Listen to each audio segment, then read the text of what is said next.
फूटा घड़ा। बहुत समय पहले की बात है। किसी गांव में एक किसान रहता था। वह रोज भोर में उठकर दूर झरनों से स्वच्छ पानी लेने जाया करता था। इस काम के लिए वह अपने साथ दो बड़े घड़े ले जाता था, जिन्हें वो डंडे में बांधकर अपने कंधे पर दोनों ओर लटका लेता था। उनमें से एक घड़ा कहीं से फूटा हुआ था और दूसरा एकदम सही था।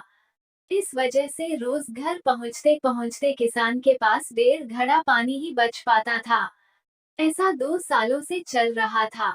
सही घड़े को इस बात का घमंड था कि वो पूरा का पूरा पानी घर पहुंचता है और उसके अंदर कोई कमी नहीं है।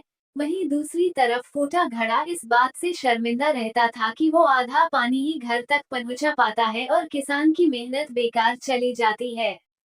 फूटा घड़ा ये सब सोचकर बहुत परेशान रहने लगा और एक दिन उससे रहा नहीं गया।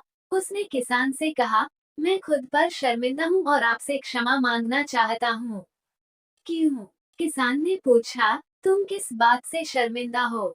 शायद आप नहीं जानते पर मैं एक जगह से फूटा हुआ हूँ और पिछले 2 सालों से मुझे जितना पानी घर पहुँचाना चाहिए था बस उसका आधा ही पहुँचा पाया हूँ। मेरे अंदर ये बहुत बड़ी कमी है और इस वजह से आपकी मेहनत बर्बाद होती रही है। फूटे घड़े ने दुखी होते हुए कहा। किसान को घड़े की बात सुनकर थोड़ा डैक हुआ और वह बोला, कोई बात नहीं, मैं चाहता हूँ कि आज लौटते वक्त तुम रास्ते में पड़ने वाले सुंदर फूलों को देखो। घड़े ने वैसा ही किया। वह रास्ते भर सुंदर फूलों को देखता आया। ऐसा करने से उसकी उदासी कुछ दूर हुई पर घर पहुंचते पहुंचते फिर उसके अंदर से आधा पानी गिर चुका था। वो मायूस हो गया और किसान से क्षमा मांगने लगा। किसान बोला, शायद तुमने ध्यान नहीं दिया, पूरे रास्ते में जितने भी फूल थे वो बस तुम्हारी तरफ ही थे। सही घड़े की तरफ एक भी फूल नहीं था। ऐसा इसलिए क्योंकि मैं हमेशा से तुम्हारे अंदर की कमी को जानता था और मैंने उसका लाभ उठाया। मैंने तुम्हारे तरफ वाले रास्ते पर रंग बिरंगे फूलों के बीज बो दिए थे। तुम रोज थोड़ा थोड़ा करके उन्हें सींचते रहे और पूरे रास्ते को इतना खूबसूरत बना दिया।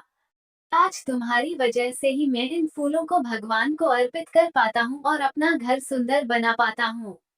तुम ही सोचो, अगर तुम जैसे हो वैसे नहीं होते तो भला क्या मैं ये सब कुछ कर पाता। दोस्तों, हम सभी के अंदर कोई ना कोई कमी होती है, पर यही कमियां हमें अनोखा बनाती हैं। उस किसान की तरह हमें भी हर किसी को वो जैसा है वैसे ही स्वीकारना चाहिए और उसकी अच्छाई की तरफ ध्यान देना चाहिए। और जब हम ऐसा करेंगे तब फूटा घड़ा भी अच्छे घड़े से मूल्यवान हो जाएगा।